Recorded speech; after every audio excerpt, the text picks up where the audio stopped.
What would you do if the woman who baked your husband's birthday cakes tried to poison you at dinner? I remember the exact moment I knew something was off. It was a Saturday evening in Richmond, Virginia.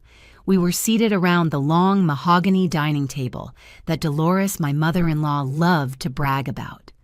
Candlelight flickered gently, casting shadows on the floral wallpaper and reflecting off the polished silverware. Eric, my husband, was already halfway through his plate of baked ziti, his favorite. It looked perfectly normal, bubbling cheese, crisped edges, red sauce with just the right hint of basil. Mine looked gray, pale, lifeless. Dolores slid the plate in front of me with a smile so sweet it curdled in my gut. "I made this just for you, dear," she said. The scent hit me immediately. Metallic, bitter, not even close to the aroma of baked pasta. My stomach turned. I looked up to find Dolores watching me too closely, waiting. That's when the chill crept into my spine. "My name is Lauren McCauley. I'm 39 years old, a public school teacher from North Carolina. And for 6 years, I've been married to Eric Harrison, the man I love, the man whose mother never once truly accepted me." Dolores made sure of that. From the very first day she met me, I was the girl from nowhere, not a debutante, not from money, not worthy of the Harrison name. What I wanted was simple to be accepted into the family. What I got instead was 6 years of polite sabotage comments about my cooking, snide remarks about my background, condescending advice wrapped in fake kindness.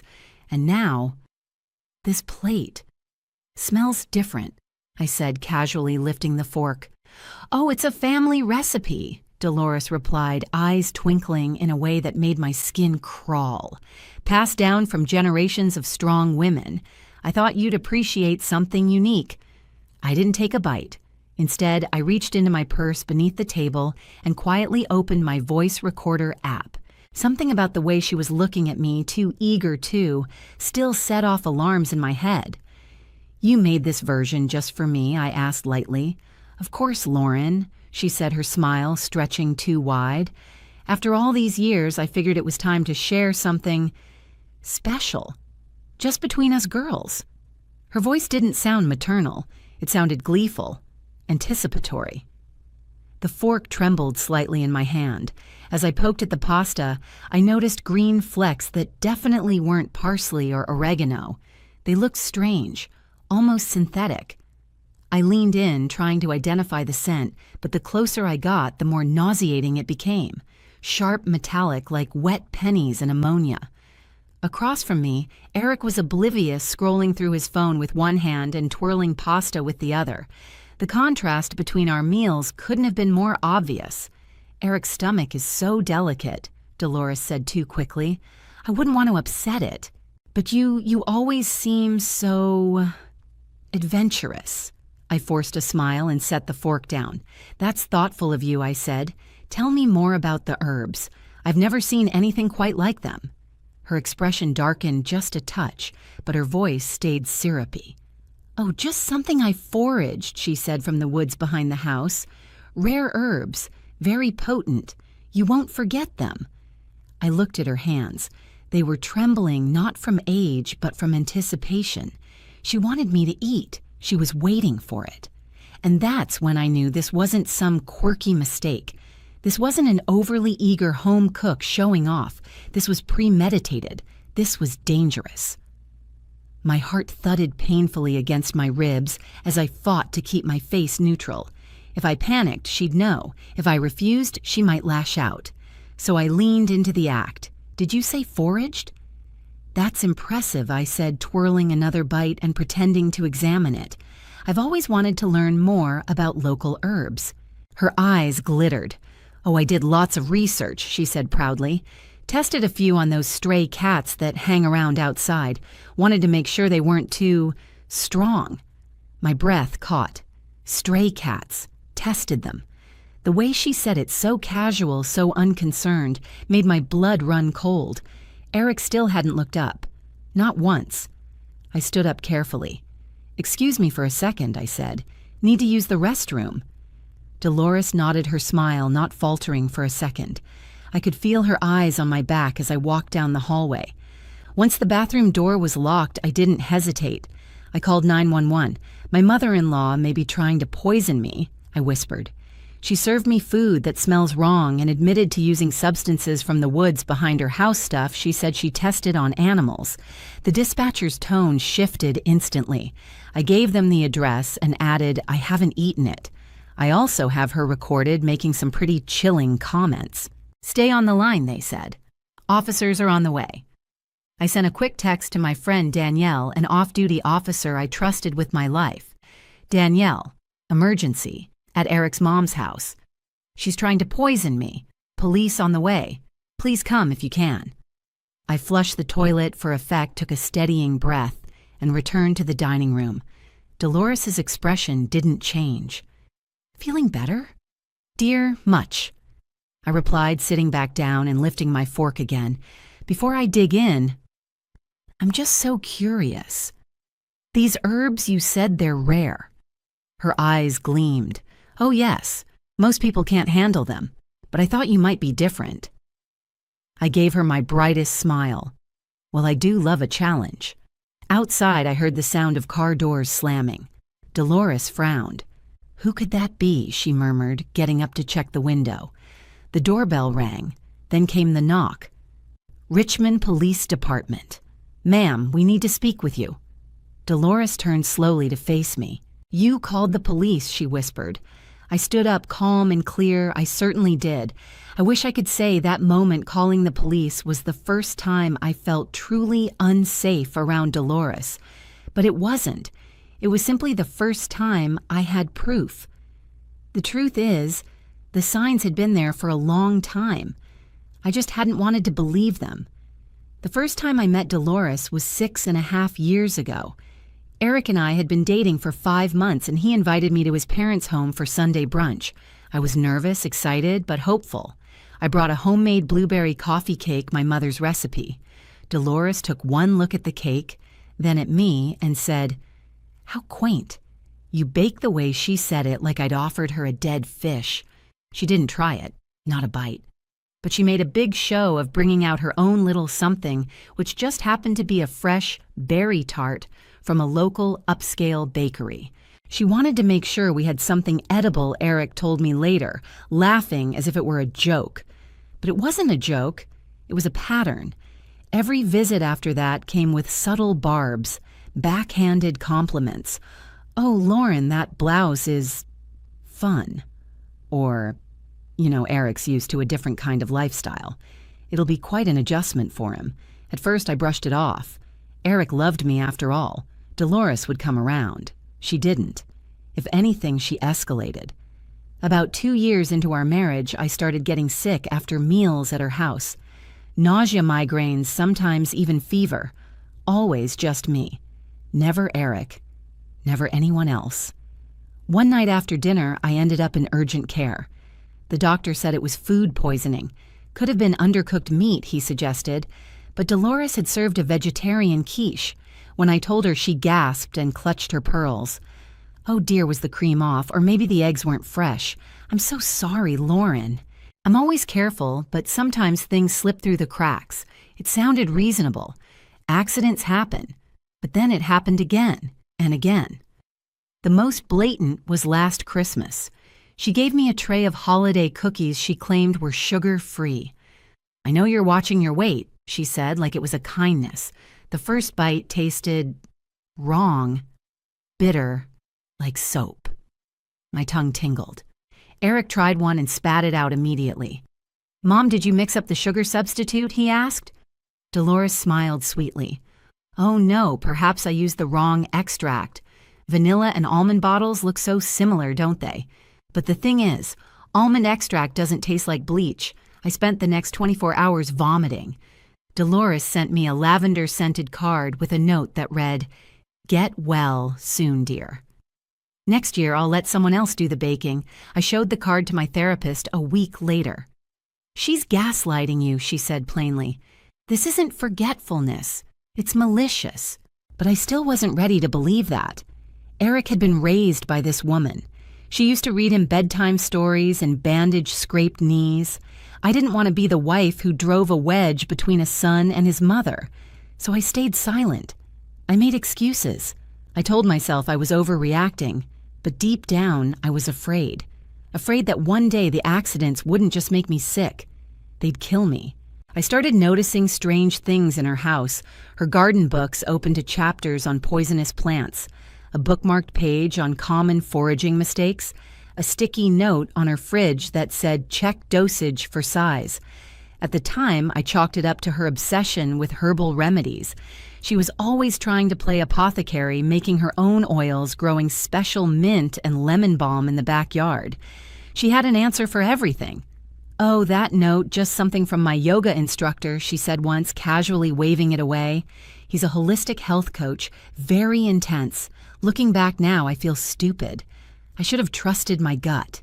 That's the part that haunts me most, not just what Dolores did, but how long I ignored the alarm bells ringing in my own head.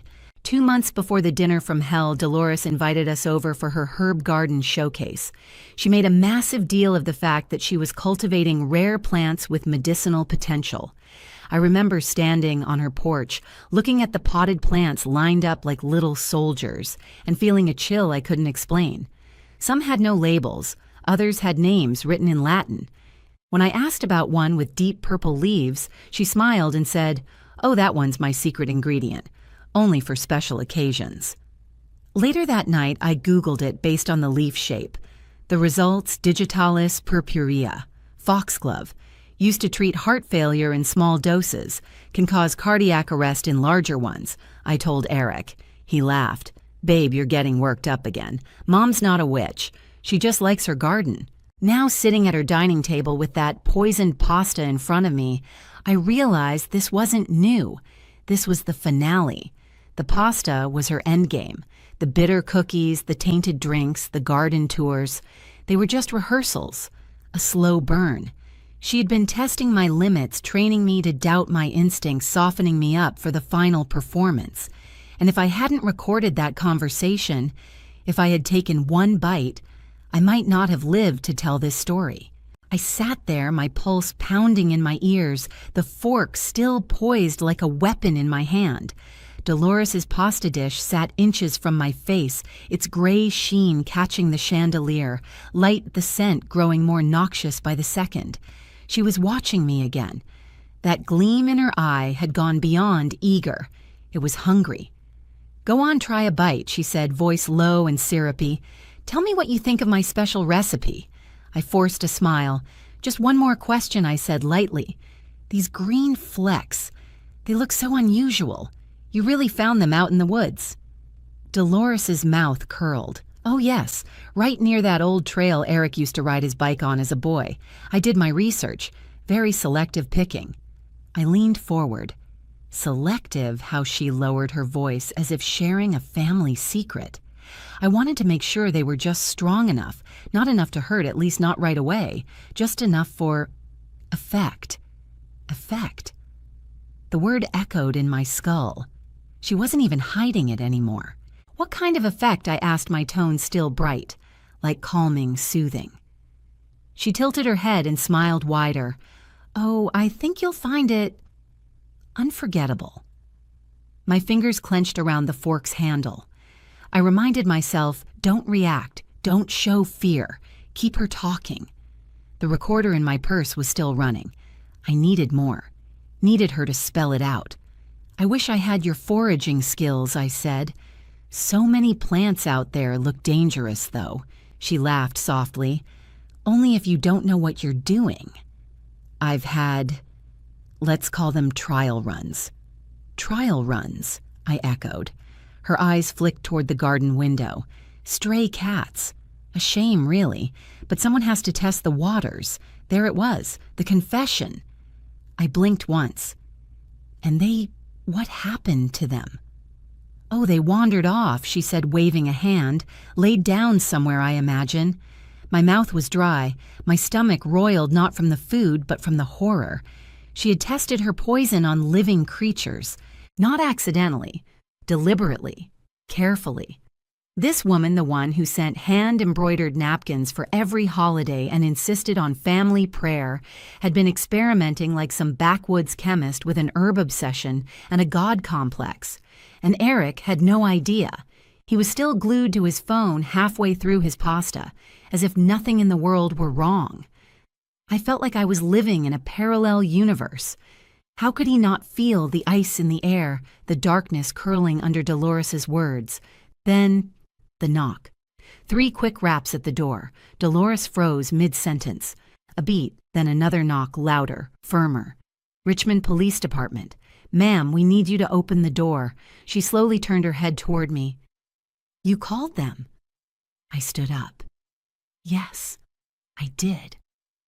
Her face contorted, the sweetness peeling away in an instant like flesh from a rotten fruit. "You butch," she spat. "You manipulative, pathetic." I raised my voice over hers. "You admitted on tape to foraging toxic herbs and testing them on animals. You called this meal an experience I'd never forget. You've been trying to hurt me for months." Eric finally looked up. Wait, what? He blinked. "What's going on?" I didn't answer. The front door opened. I saw 2 officers step inside. One was Officer Martinez, the other Officer Chen. And behind them, like a miracle, was Danielle off duty, but fully alert, her badge clipped to her jeans, and her eyes locked onto mine. "Lauren," she said, walking toward me. "Are you okay? I didn't eat it," I said, voice trembling now that the danger was real, not just hypothetical. "The food's still there. My phone recorded everything," she confessed. Danielle nodded. Step away from the table. Dolores's face was twisted into something feral. "You believe her?" "Over me," she shrieked. "I have lived in this town for 30 years. I run the charity gala. I bake for the women's shelter." Danielle was calm. "You also just admitted on record to foraging unknown substances and testing them on animals." Officer Martinez stepped forward. "Ma'am, we're going to have to ask you to move away from the food. We need to secure the scene." "I want a lawyer," Dolores snapped. "This is outrageous." "Of course," he said. "And your lawyer can meet you at the station. But we need to investigate these claims." Danielle turned to Eric, who looked pale and confused. "She said your mother served her food with unknown substances, that she's been sick before, that the green flecks in this dish aren't herbs. We're going to have the meal tested." Eric looked at our 2 plates. Mine untouched and grayish green, his half-finished and perfectly normal. The realization began to dawn. Mom," he said softly. "What is this?" Dolores turned to him with pleading eyes. "Eric, she's lying. She wants to turn you against me." Eric pointed to the plate. "Why does her pasta look different than mine?" Dolores faltered. Because yours is mild. You always said spicy food upset your stomach." "That's not spicy," he said. "That's gray." Danielle stepped forward with gloves and an evidence kit. She carefully photographed both plates, then scraped samples into sealed containers. "I need to call in hazmat," she said quietly to Officer Chen. "We don't know what's in this." I watched Dolores's composure crack. The confident smile was gone. The sweetness had curdled. She looked like a cornered animal, eyes darting, voice cracking. "You people are ruining my life," she screeched. "No," I said, voice calm but steel under velvet. "You did that all by yourself." Dolores stood motionless in the dining room, her face pale and twitching as Danielle zipped up the last evidence bag. Her manicured fingers curled into fists by her sides, knuckles white with fury. Eric hadn't moved. He just stared first at the 2 plates of pasta, then at his mother, then at me. "Mom," he said again. Quieter this time. "What did you do?" Dolores didn't answer. She kept flicking her gaze toward the officers, her chest rising and falling rapidly like a trapped animal, realizing the cage had already closed. Officer Martinez finished photographing the table, then turned to her gently. "Ma'am, we'll be taking these samples to our lab for testing. In the meantime, we need you to remain here while we finish securing the scene." Dolores tried to laugh, but it came out dry and fractured. This is absurd. You'll see. It's all just a misunderstanding. Lauren has always been dramatic. I have a recording, I said simply. I pulled my phone from my purse, opened the voice memo app, and tapped play. Her voice filled the room. Let's just say they'll give you an experience you'll never forget. I found them in the woods. Very selective picking. I tested them on some of the stray cats. Someone has to test the waters. The room was dead silent except for the soft hum of the refrigerator and the sound of Dolores's voice, cold, confident, and damning. Eric looked like he'd been punched. His lips parted, his brow furrowed as the full realization set in. You tested poison on animals, he whispered. I was protecting you. Dolores said suddenly, her tone sharp. You don't understand, she was ruining your life. He flinched. You tried to kill my wife. The words hit the room like a grenade. I did what I had to do, she snapped. You were slipping away from me. I gave you everything, Eric. I raised you alone after your father died. I made you, and you threw me aside for her. I turned to Danielle. There's more. She has books, notes. There was a spiral notebook in the pantry labeled Botanicals last time I was here. Danielle nodded and called Officer Chen. Search the pantry. Top shelf.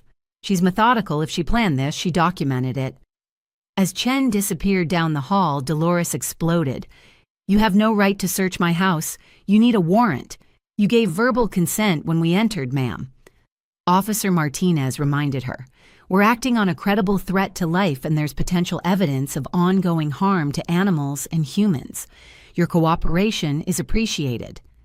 Dolores let out a choked sound and slumped into the nearest chair. Her perfectly curated image had finally unraveled. Within minutes, Officer Chen returned holding a spiral-bound composition notebook with a floral cover. Found it. He passed it to Danielle, who carefully slipped on gloves and opened to the first page. Her brow furrowed. Then her eyes widened. She wasn't just playing herbalist, Danielle murmured. This is a research log. She held it up so Eric and I could see. Meticulously dated entries filled each page in Dolores's elegant handwriting. Tested foxglove blend on milk. Taste masked with peppermint oil too strong.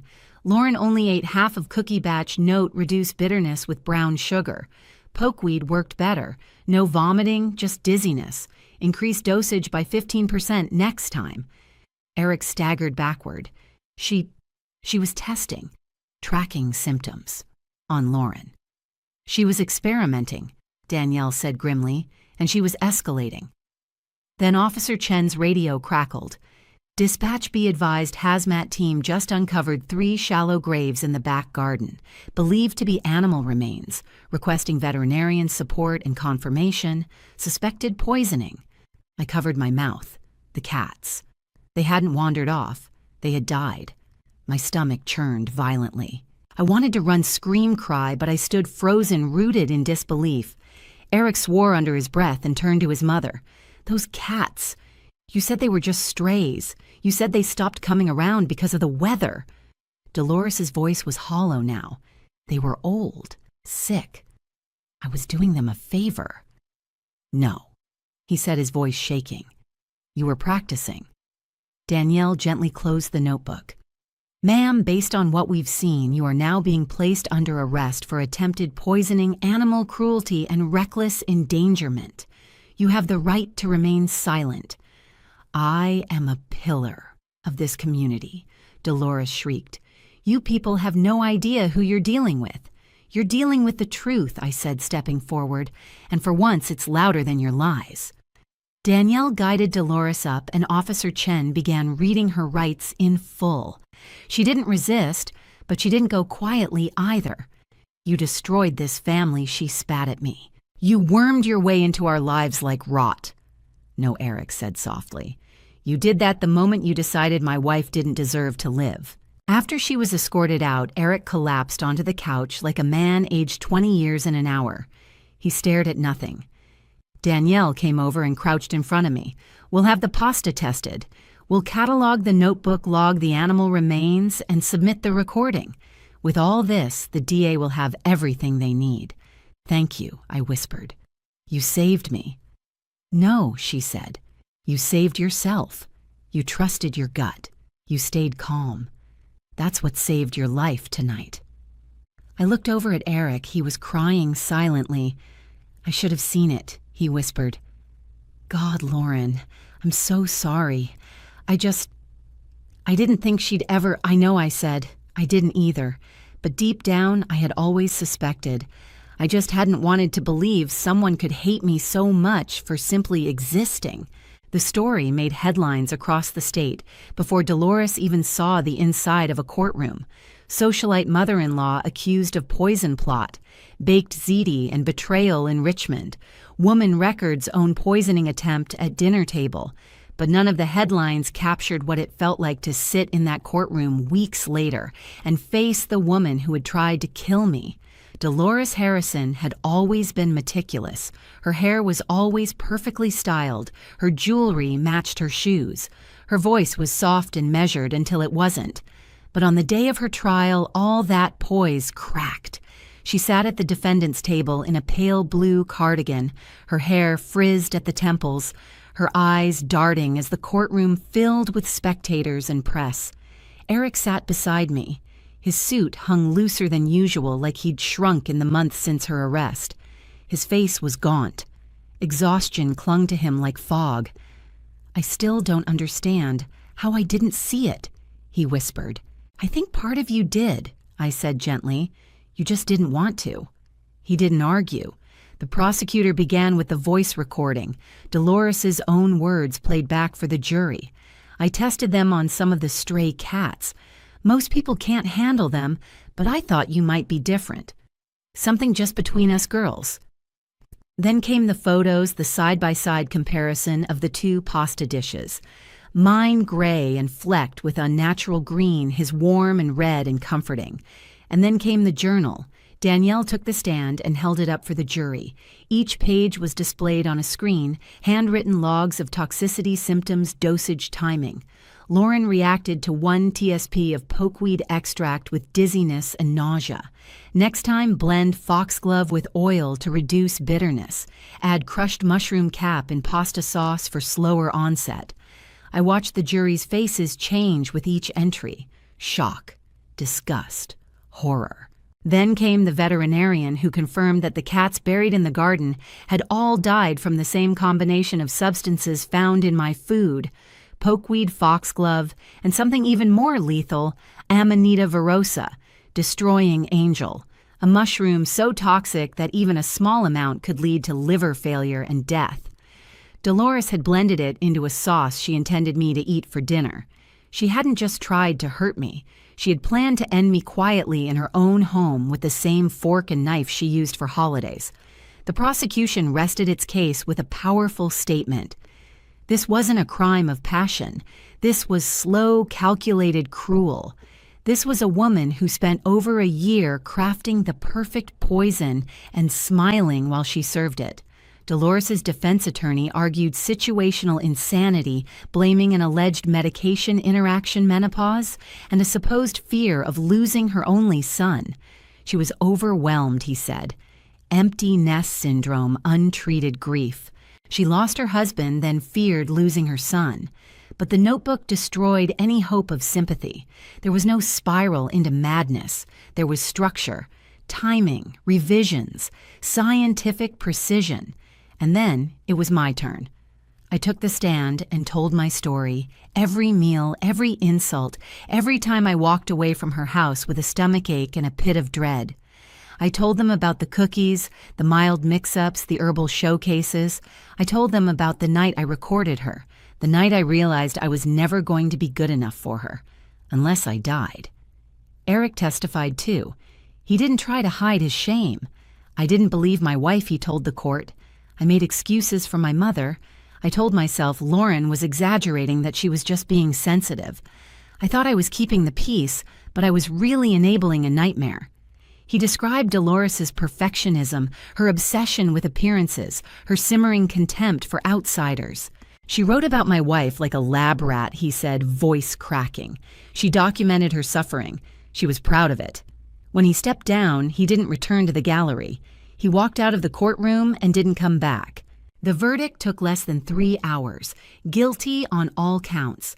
Attempted first-degree murder, 3 counts of felony animal cruelty, premeditated use of toxic substances, tampering with food intended for human consumption. Dolores didn't cry. She didn't beg. She just sat there unmoving, as if refusing to acknowledge the court's authority. But as the judge read out her sentence, 25 years with no chance of parole, she finally turned toward me. "You destroyed my family," she whispered loud enough for only me to hear. I met her gaze and said evenly, "No, you destroyed it the moment you decided I was better off dead." The bailiff took her away. She didn't look back. After the trial, reporters swarmed. People reached out from all over the country. Strangers wrote letters saying I had a toxic mother-in-law too, but I never thought it could go that far. But behind closed doors, it wasn't over, because while Dolores was in prison, my marriage was already crumbling. Already. The day the trial ended, I thought I'd finally feel peace. Justice had been served. Dolores was behind bars. The world knew the truth. But when I returned home that night, the silence in our house felt heavier than ever. Eric didn't come back with me. After giving his testimony, he disappeared, not in a dramatic way, just quiet. He left the courthouse with nothing but a single sentence: "I need time." I understood, but I also knew it wasn't time he needed. It was clarity, and maybe accountability. We tried for a few weeks. Therapy sessions, apologies, long conversations that always circled back to the same aching truth. For 6 years, he hadn't believed me. Not when I got sick, not when I voiced my suspicions, not when I begged him to see the signs. Instead, he'd told me I was overreacting, that I misunderstood his mother, that I was too sensitive, and every time he'd dismissed me, I had swallowed it down. I told myself he meant well, that it wasn't that bad. That I could manage. But that's the thing about betrayal, it doesn't always shout. Sometimes it whispers so softly that you don't even know you're bleeding until you're already on the floor. 6 months after the trial, we signed divorce papers. It wasn't dramatic. No fights, just quiet agreement. "I will never stop being sorry," Eric said, voice shaking, "and I'll never stop being grateful that you survived her." I nodded. "I survived both of you."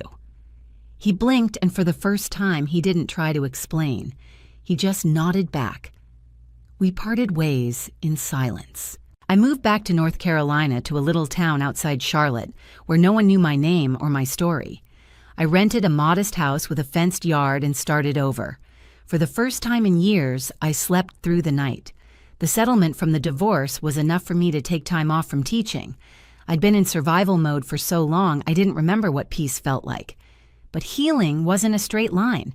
I couldn't eat anything I didn't make myself. I flinched when I saw anything green in food, spinach, herbs, even innocent parsley. I stopped eating at restaurants. I scrubbed my kitchen twice a day, and I had nightmares. Not of Dolores screaming or being arrested, but of her smiling, serving me tea, handing me a cookie, that saccharine voice whispering, "Just for you." It took time and help. I started therapy again, joined a women's support group for survivors of emotional abuse and manipulation. We called it the Gaslight Club. The first rule: if you had to ask yourself if it was real, it probably was. I volunteered at an animal shelter too. Caring for creatures that had been abandoned or hurt, it grounded me. It reminded me that recovery was possible. There was a little orange tabby that arrived half-starved and shaking. I named her Clementine. She'd been dumped by someone who didn't want her anymore. For weeks, she hid under furniture, but eventually she climbed into my lap and purred. That was the day I knew I was going to be okay. I also started a garden, not for beauty or show, but for control. Raised beds lined the side of my house filled with herbs I chose myself. Basil, thyme, rosemary, nothing wild, nothing foraged, everything labeled, everything safe. And slowly, I reclaimed my instincts. That little voice inside me, the one I'd been taught to doubt, to silence, to second-guess, I started listening to it again. The same voice that whispered something was wrong with the cookies, the pasta, the way Dolores looked at me, the voice that saved my life. Sometimes I still get letters, reporters wanting interviews, women sharing their own stories, people asking how I knew. And I tell them the same thing every time: your gut is not your enemy. If it feels wrong, it probably is. Trust it. Dolores tried to poison me, slowly, methodically, with a smile on her face, but what she really tried to kill was my sense of worth, my sanity, my voice. And she failed, because the truth found its way out. Because I documented, I recorded, I remembered. Because I stopped minimizing what I felt. Because I chose to survive and then to live. Looking back now, I know this: I will never be the same woman I was before Dolores tried to destroy me. I'm fiercer, sharper, less trusting, but more self-assured. I know how to protect myself. I know how to fight quietly. And I know that sometimes surviving someone's hate teaches you more about love than anything else. Love, I learned, isn't soft words or family titles. Love is action, belief, protection. And if someone refuses to believe you when you're crying for help, that's not love. That's neglect dressed in comfort. So to anyone out there still questioning whether what they feel is real, whether they're being too sensitive, whether the way someone treats them is just how they are, listen to yourself. You are not imagining it. You are not too much. You are not paranoid. You are being warned. And if you need to walk away, call for help, or leave a dinner table behind, do it. Your life is worth more than someone else's comfort. Mine was, and I'll never forget it again. Have you ever been gaslit or dismissed by someone you trusted?